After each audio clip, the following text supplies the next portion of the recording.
All right, Shalom. Okay, welcome to another live video. And as always, before I get started, I want to give all praise, honor, and glory to the Heavenly Father and His only begotten Son, Yahweh, Bahashem, Yahushai, Bahashem, Rakakodash. And next, double honors to the head apostles / elder bishops of the great millstone who teach and who rule well. Peace, blessings, and safety to all you sincere Akim. Keep pushing, keep believing, and keep the faith, regardless of whether people hear or whether they forbear.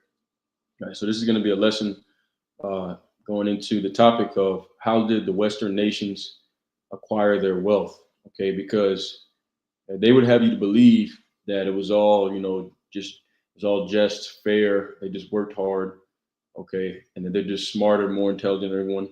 And no, that's not the truth. Okay, according to the Bible and secular history, all right, the Western nations, which are ran by a nation known of as Esau, all right, who today most people know them as European or so-called white, okay, which is really a term that just came into existence recently, okay, within the last few hundreds of years, okay. But the biblical nationality are the Edomites, all right, and they came into power through the blessing of the sword, okay. And they're the ones that are running the Western nations, all right.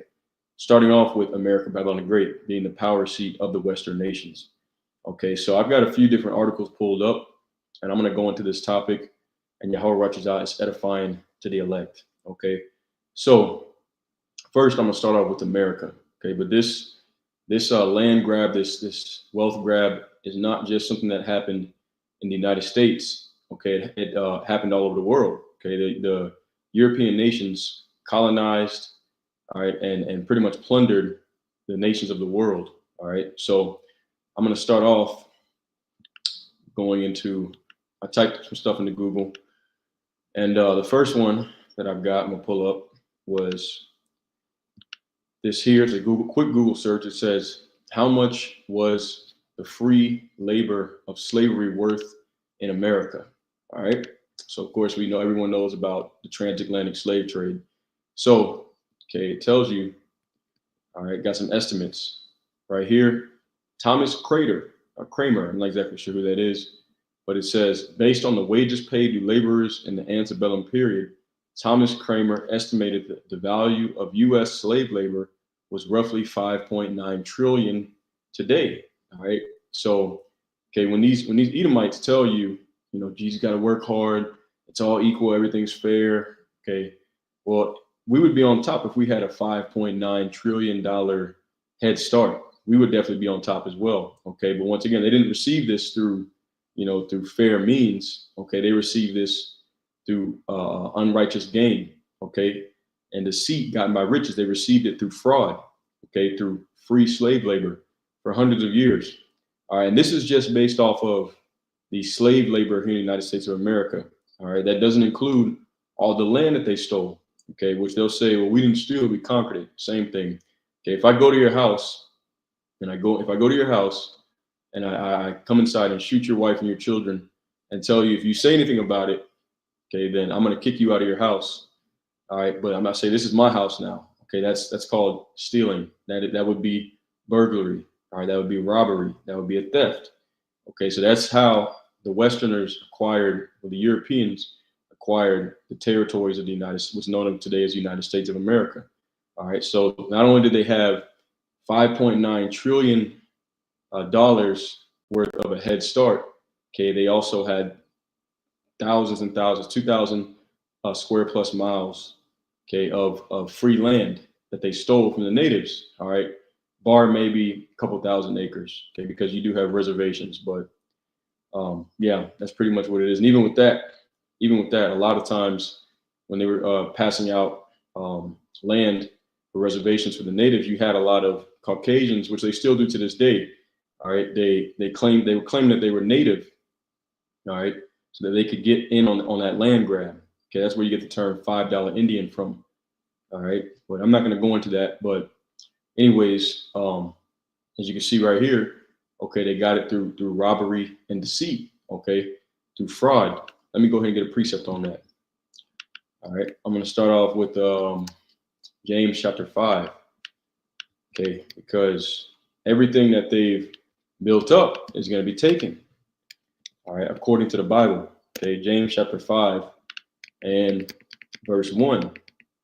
It says, "Go to now, ye rich men, weep and howl for your miseries that shall come upon you. Your riches are corrupted, your garments are moth-eaten, your gold and silver is cankered, and the rest of them shall be a witness against you, and shall eat your flesh as if it were fire. Ye have heaped treasure together for the last days." It says, "Behold, the hire of the laborers who have reaped down your fields, which is of you kept back by fraud, crieth, and the cries of them which have reaped are entered into the ears of the Lord of the Sabbath oath." Okay, so all right, they have taken, it's once again, as we see, the hire of the laborers who reap down your fields. Okay, here in America, Babylon the Great, starting off the Negroes, and then of course you had the Latinos and indigenous, all right, which Latinos are indigenous. Okay, but okay, they had hundreds of years of free labor and land. Okay, where they acquired trillions of dollars in today's modern day times. All right, that they still benefit off of. All right. Now, continuing on, it says, "You have lived in pleasure on the earth and been wanton. You have nourished your hearts as in the day of slaughter. You have condemned and killed the just, and he doth not resist you." Okay, and that's exactly what happened. All right, when they came and touched down, all right, on the shores. Okay, the shores of what's known of as America. All right, when they came and saw the natives, okay, they ended up taking their land. All right, the natives wanted peace, but they wanted war.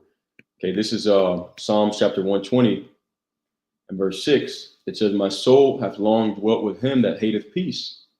I am for peace, but when I speak, they are for war." Okay, so what did they do when they came and saw the natives? The natives taught them how to live on the land, all right, how to respect it, okay, use it, not abuse it. And let's see what they do according to prophecy. Okay, the book of Micah, chapter 2, verse 1. It says, "Woe to them that devise iniquity and work evil upon their beds. When the morning is light, they practice it because it is in the power of their hand." Okay, so the power was given to them because they received the blessing of the sword. Going back to Genesis 27 chapter. All right, it says verse 2, "And they covet fields and take them by violence, and houses and take them away. So they oppress a man and his house, even a man and his heritage." Okay, so when the Europeans first came to what's known as the Americas, all right, what did they do? Okay, they saw the land, they coveted after it, meaning you desire something that doesn't belong to you, and then they took it by violence. Okay, that's what they have done, and the Lord has seen it all. Which brings us to the next point, verse 3. "Therefore, thus saith the Lord, behold, against this family do I devise an evil from which ye shall not remove your necks, neither shall ye go haughtily, for this time is evil." Okay, so the Lord is planning, as I said before, everything that they built up, it's going to be pushed right back out of them. Okay, the Lord is gonna get it out of them in blood. Okay, that's the evil that he's preparing for them, judgment. Okay, and then they're going to be servants and handmaids and slaves to the ones that they enslaved and spoiled and robbed. Okay, according to biblical prophecy. Now, once again, the whole point of me making this video is because they would have you to believe that, okay, so-called Negroes, indigenous are just lazy. The other people of the world are just lazy. They're just smarter than everyone. Okay, they're stronger. They're better inventors. All these different things. When really, they just excel at treachery and murder. Okay, now let's go back and get some more different points that I have brought up. So bear with me. All right, I got to pull them up. Okay, so the next one I'm going to go into, the next search that I got, all right, is, let's see, I'm going to go to this one right here. Okay, so this is colonial impact on Africa. Okay, now, so I just showed you how here in the United States, they made $5.9 trillion worth of money off of free slave labor, not including all the land that they stole. Okay, well, they go and do the same thing around the world. Okay, they go and when they colonize these nations, all right, they pretty much pillage the natural resources. All right, so we're going to read a little bit about it here because the reason I'm doing this is to knock down their pride, because the Edomites would have you believe, like I said, they would have you believe that they're smarter, stronger, all these different things, whatever, than everybody else, when really they're just more treacherous and they're good at killing. That's it. Okay. So this is right here in Google, colonial impact on Africa. It says colonialism had a profound and lasting negative impact on Africa, disrupting traditional political, and economic systems, creating artificial borders that divide ethnic groups, leading to widespread exploitation of resources and people, and causing lasting social and political instability across the continent. Okay, once again, the exact same thing they did here in America. Okay, the reason why, let's get a scripture. All right, the reason why is because what does the scripture say about them? Okay, John 10 and verse 10. It says, the thief, all right, who is a thief? It's talking about Esau, cometh not, but for to steal and to kill and to destroy. I am come that they might have life and that they might have it more abundantly. So they can't help it. Okay, it's within their nature, right, to come to steal, to kill, and to destroy. And everywhere that they go, that's exactly what they do. All right. And just like with the natives, okay, they speak sweetly with their lips. All right, but in their mind, they're planning to overthrow you. Okay. This is the book of oh, you know what? Sirach, chapter 12, also known as Ecclesiasticus in the Apocrypha. All right, let's go there right quick. Okay, this is Sirach chapter 12 and verse 10. All right, it says, never trust thine enemy, for like as iron rusteth, so is his wickedness. Though he humble himself and go crouching, yet take good heed and beware of him. And thou shalt be unto him as if thou hast wiped a looking glass. And thou shalt know that his rust hath not been altogether wiped away. Okay, meaning that that's what they're created to do. Okay, they're created to be wicked. Okay, just like rust, you can never fully wipe rust away. The wickedness will never be completely taken away. The only way that Esau, it would be, I'm not even gonna say be righteous, but would not steal, kill, and destroy, is if he's forced to. And that's exactly what's gonna happen when Yahushua comes. He's gonna take him out of power and take his blessing of the sword. Okay, continuing on, it says, set him not by thee, lest when he hath overthrown thee, he stand up in thy place. All right, and that's exactly what happened. Okay, with so-called natives. All right, they allowed him in. Okay, and then what did he do? He overthrew them and stood in their place and said, this is our land now. All right, broke every single last one of those treaties. It says, neither let him sit at thy right hand, lest he seek to take thy seat. And thou at the last remember my words and be pricked therewith. All right, I'm gonna skip down. Okay, to verse 15. It says, for a while he will abide with thee, but if thou begin to fall, he will not tarry. An enemy speaketh sweetly with his lips, but in his heart he imagined how to throw thee into a pit. He set up traps for you. He will weep with his eyes, but if he find opportunity, he will not be satisfied with blood. If adversity come upon thee, thou shalt find him there first. And though he pretend to help thee, yet shall he undermine thee. Okay, so same thing with America. All right, same thing with America and all over the world. We're going to go back to that this Google search of the colonial impacts on Africa. All right, I'm gonna read the non-highlighted part. The second portion says, I'm gonna read it. Matter of fact, I'll read it again.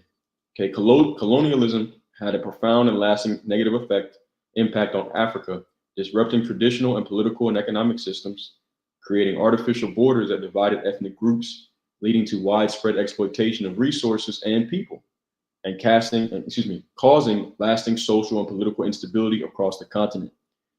It says, particularly through the divide and rule tactics employed by colonial powers, while some infrastructure development occurred, it was primarily designed to benefit the colonizing nations, not the African populations. See, so they come and say, we're here to help you, we're your friend. Okay, but guess what? The whole purpose of them coming is to exploit, as it says, the exploitation of resources and people.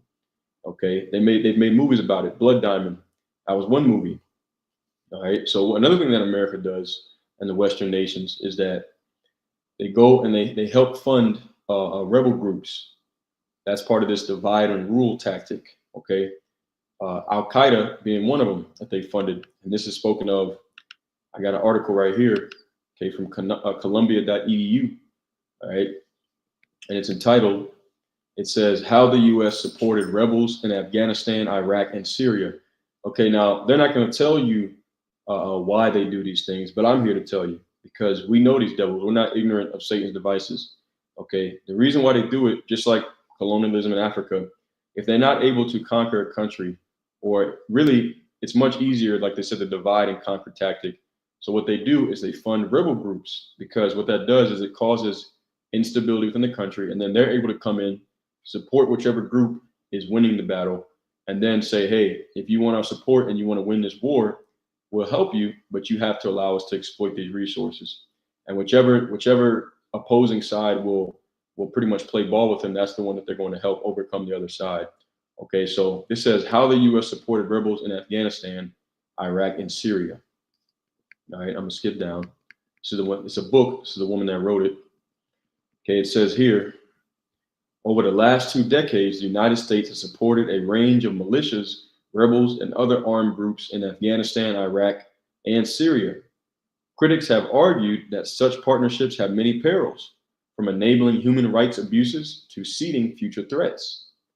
Policymakers, however, have sought to mitigate the risks of partnering with irregular armed groups. Militia group leaders in these war-torn countries were subjected to background checks, instructed about international law and human rights, and their funding was cut when they crossed red lines. Okay, and really, I'm gonna give you what really happens. Okay, what really happens is that whichever side they make a deal with, all right, then when that time comes, the Western powers double cross that side. Okay, and then they label them as terrorists. And next thing you know, they've taken full power over that country. All right. And they set up puppet leaders and say, you're going to do what we tell you to do. All right. And if you don't, we're just going to kill you. We're going to label you a terrorist and put someone else in that will allow us to rape your country of its natural resources and exploit the people. Okay. That's what the Western powers do. That's how America has gotten rich. Okay. And other Western European nations. Okay. By exploiting other nations through colonial, and that's really the same thing as colonialism. All right, it's really, and they've done this to every continent on the earth. Okay, not just here in America, all right, not just in Africa, over there with the so-called Middle East, which is really just Western Asia. Okay, they colonized the Elamites, okay, which are known as the East Indians. All right, every nation on the earth has been colonized or affected somehow by the Western powers. Okay, which is the beast system, NATO, EU, and the United States of America being the whore Babylon that sits on top of the beast. Okay, in Revelation, the 17th chapter. All right. Now let's continue on. Okay, it says, to what extent have such mechanisms curbed the dangers of proxy warfare, and what unforeseen consequences has this approach unleashed? All right, and I'm gonna skip down. Okay, let's see what I can find in here. Bear with me. Okay. So here we go. All right. So this part is questions. What are some examples from the book of dilemmas the U.S. has faced trying to control proxy forces? It says many of the militias, rebels, and tribal or community forces the U.S. has supported come with past histories of grave human rights abuses, war crimes, and atrocities, which they don't care. Okay. Once again, okay, they what they do, another tactic of theirs, okay, which we read about, is divide and conquer. All right, but also, okay, they cause the chaos, then they bring the solution. Okay, which I forgot, his brother always talks about it. Plan, reaction, salute, something like that. But what they do is, okay, I'm just going to say it in plain English. They cause a problem, and then they bring the solution. And the solution always ends with them receiving some kind of, pretty much like I said, exploiting the nation, for their natural resources or their people for cheap labor. It's one of the two, or both. All right. It says many may be a part of extended criminal networks or linked to warlords, and thus represent more of a source of instability and conflict than a cure for it. Okay. And she's acknowledging that, but she doesn't, I guarantee she probably doesn't really fully understand that this is done by design. Okay. It just said that many of the groups that are funded by the United States, all right, end up becoming more of a source of instability and conflict, all right, rather than a cure for it. Okay. And once again, this is done by design, because when a nation is weakened, it's easy to take over. All right. When there's economic instability, and all you got to do is follow the money. Okay. Whenever natural resources are found in a country, you can best believe not too far behind it, you're going to see one of the European nations coming in to spread democracy or to help that nation. to bring peace. And really all they're doing is destroying the nation and making it poor. Okay. That's all that's happening.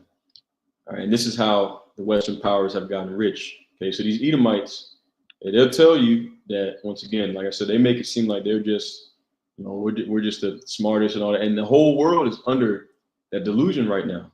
But it's people starting to come out of that. Okay. It's not really lasting anymore. And strong delusion is coming to an end. All right. People starting to wake up.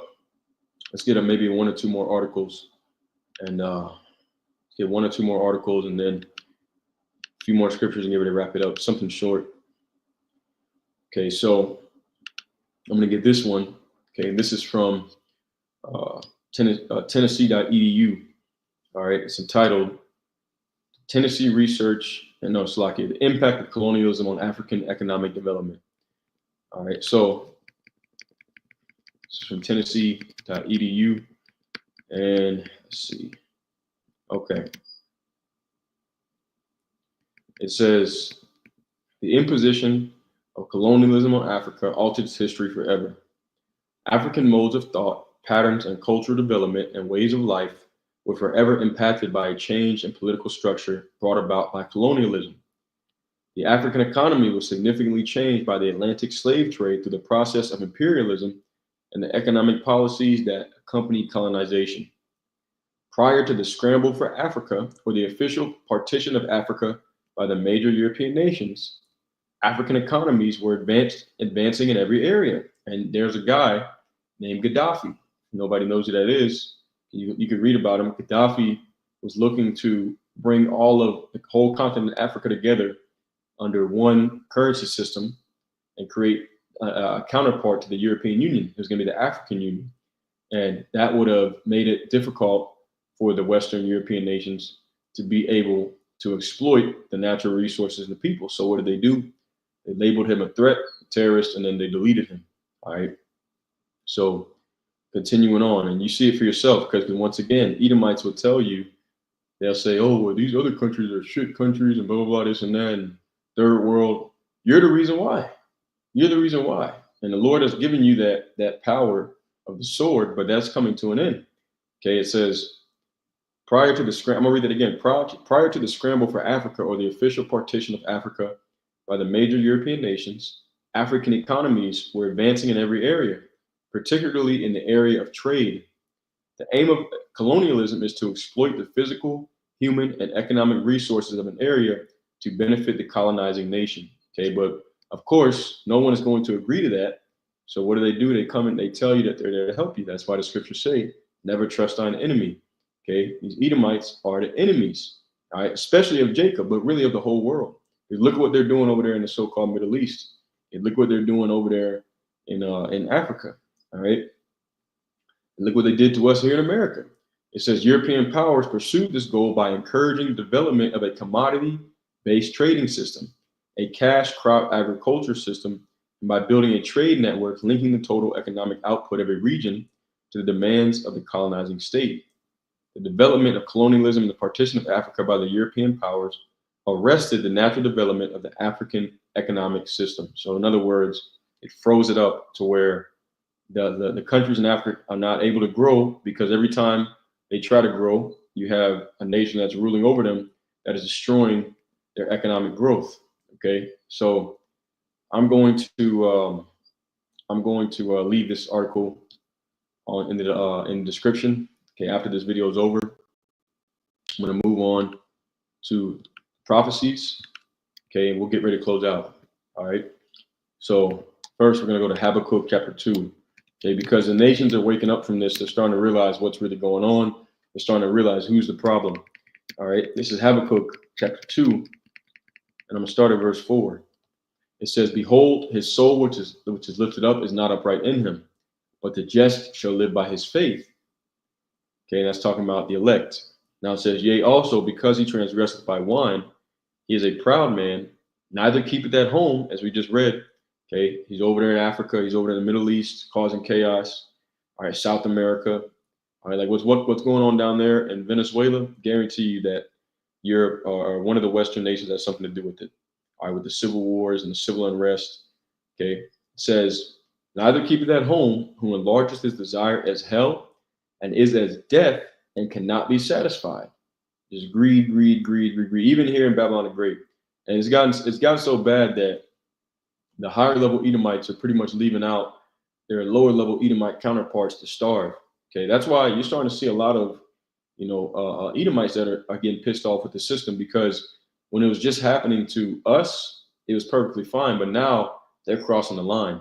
Okay, now they're starting to rise up and destroy their own people, and that's why you're starting to see a lot of Edomites trying to say, trying to join up with us.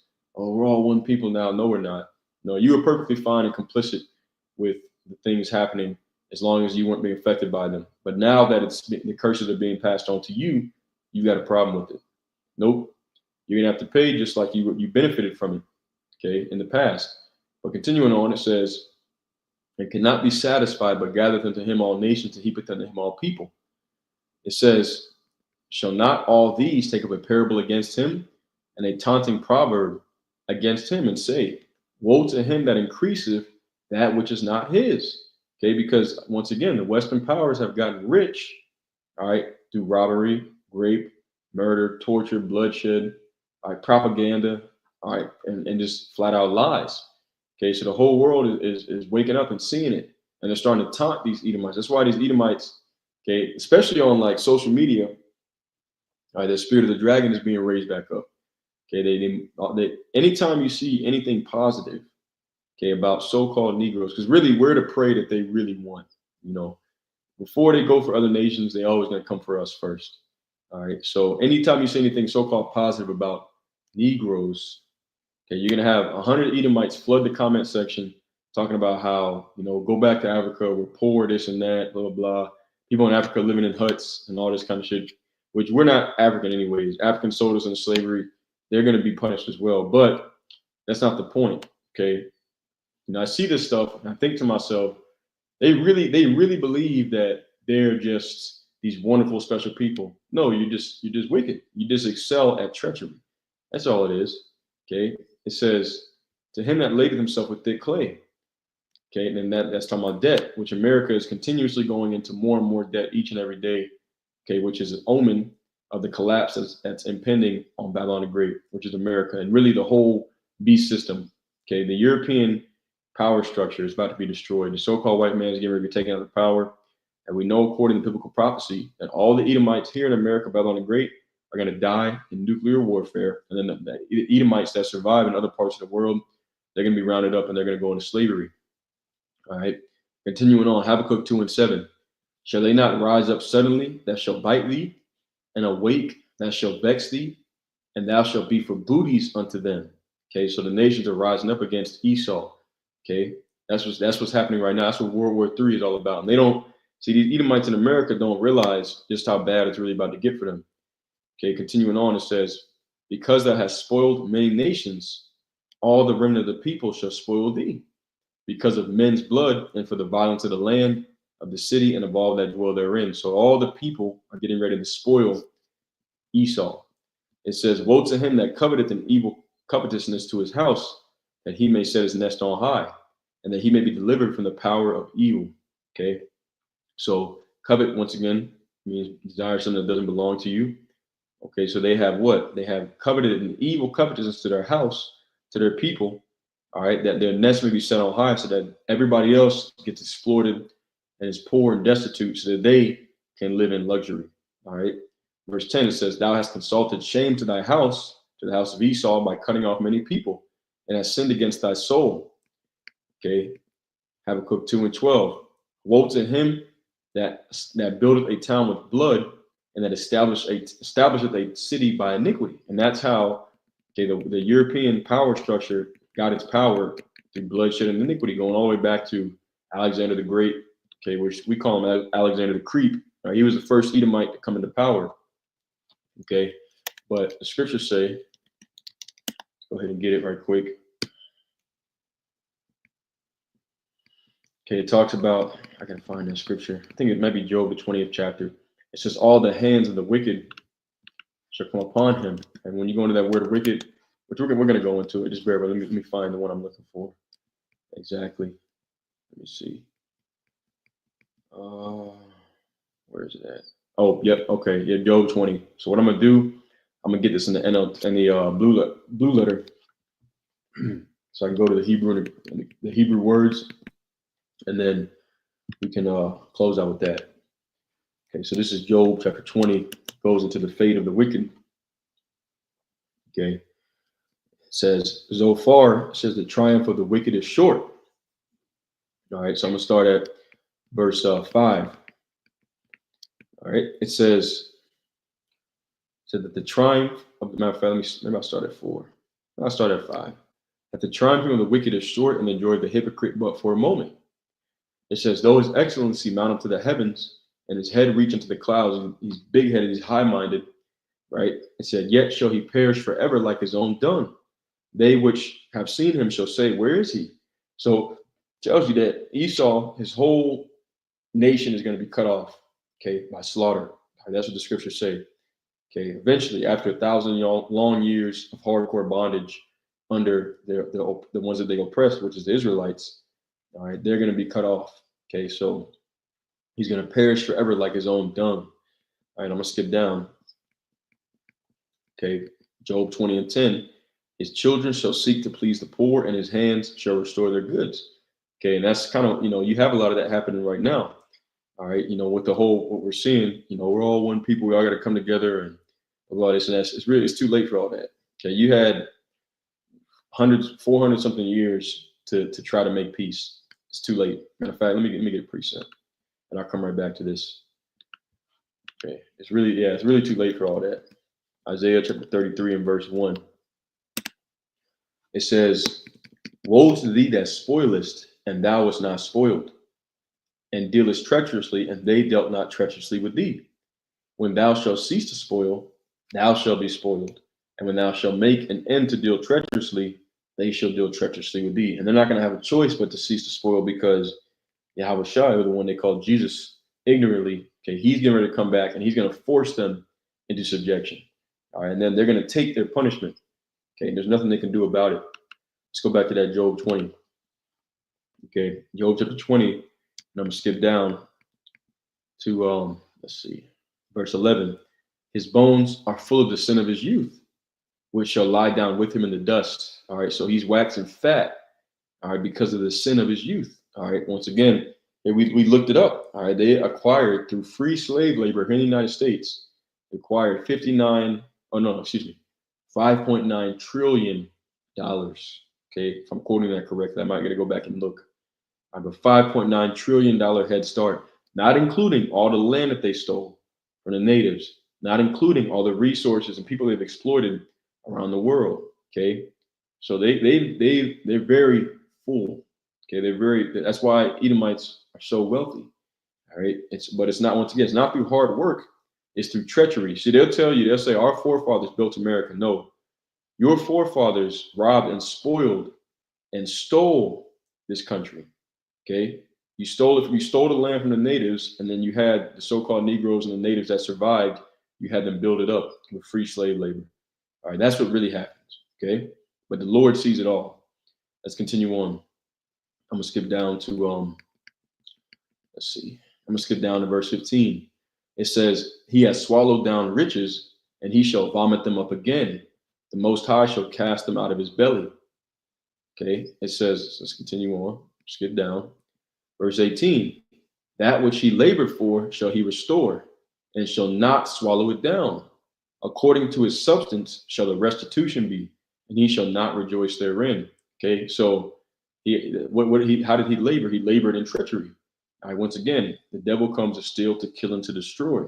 All right, it says that which he labored for shall he restore, and shall not swallow it down. I mean, he's not going to be able to enjoy his riches. Okay, he's enjoyed it for a short period of time, but the rulership of the Edomite is coming to an end very soon. It says, according to his substance shall the restitution be, and he shall not rejoice therein. Okay, so according to everything that he's built up, he's going to just cough it all right back up, and double too. He's going to receive double punishment. All right, here's the reason why. Verse 19, because he hath oppressed and hath forsaken the poor, because he had violently taken away an house which he builded not. We read that in Micah the 2nd chapter. They covet fields and take them by violence. All right. It says, surely he shall not feel quietness in his belly. He shall not save of that which he desired. So, okay, he's not going to feel any peace. As the scriptures say, there's no peace for the wicked. All right. He's not going to receive any peace. Okay. That's the reason, even right now in his prosperity, in his wealth, a lot of these Edomites are bugging out. Okay. They're losing their minds.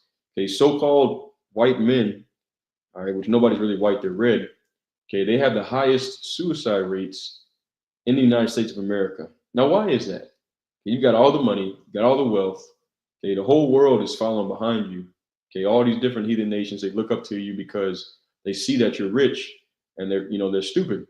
Really, they're too dumb to see that the reason why you got rich is through treachery. Okay, but you got all this money, everything your heart could wish for, as the prophecies say you would.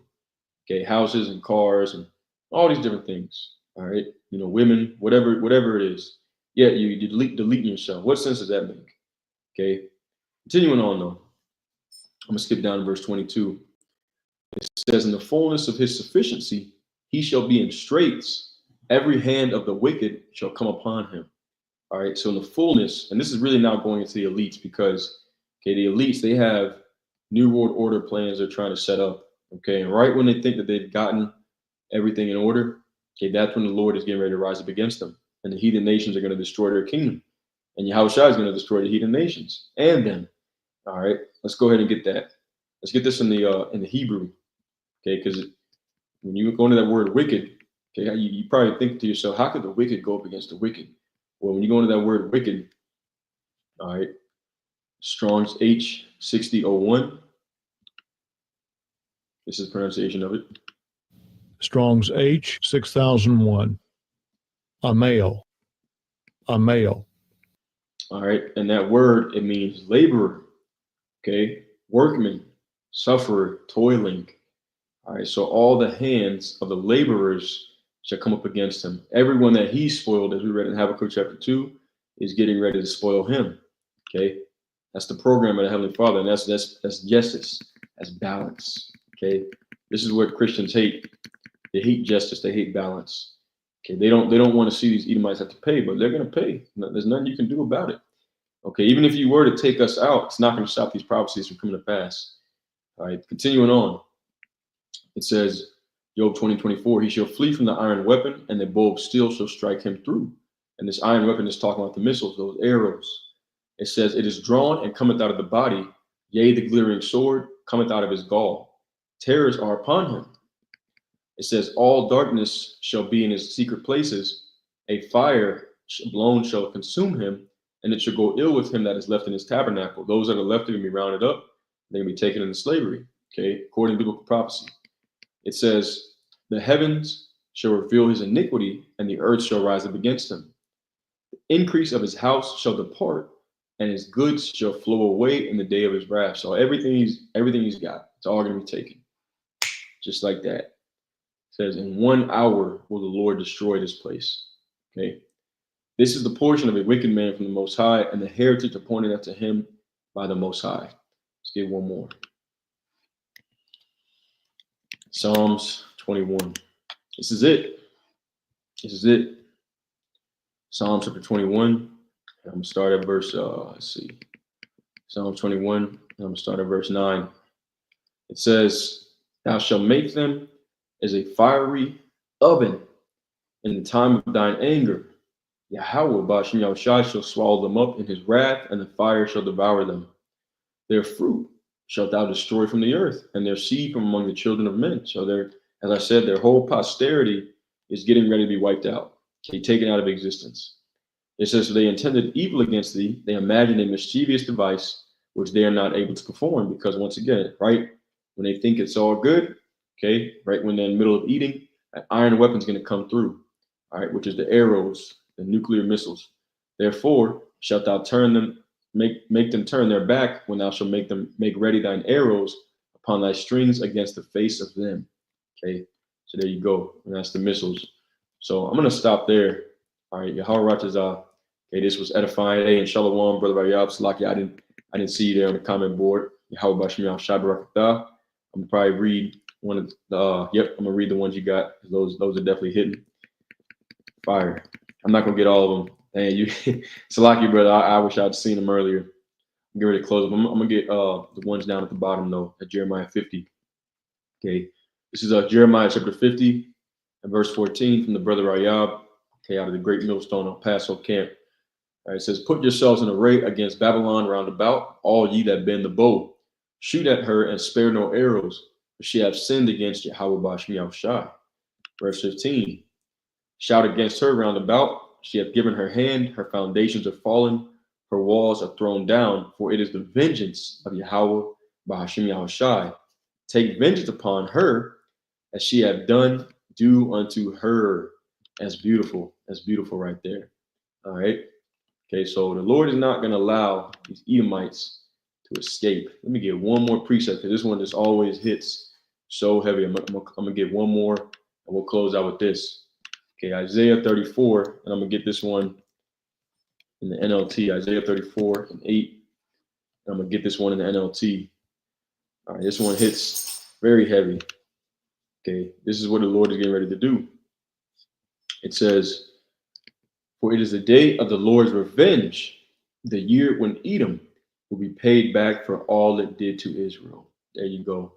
That's it. Okay, so the Western nations, all right, starting off with America, Babylon the Great, has gotten rich, okay, off of lies, robbery, murder. All right, not because they're, like I said, not because they're just better than everybody else, they're smart, they're intelligent, everybody else is just stupid. No, that's not why.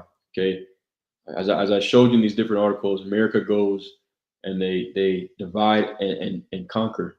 Okay, they cause chaos so they can go in there and colonize and exploit the resources and the people. And that's the reason why these nations are poor and America is rich. But the Lord sees it all, and He's getting ready to bring that recompense, okay, to not just America, but the whole beast system.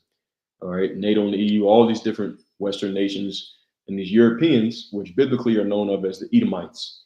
All right, so I'm going to close out with that. Yahweh wretches out me, the Heavenly Father's will is edifying. And as always, I want to give all praise, honor, and glory to Yahweh, Bahashim, Yahweh Shai, Bahashim, Rakakodash. All right, until next time, Shalom, and abide the ball.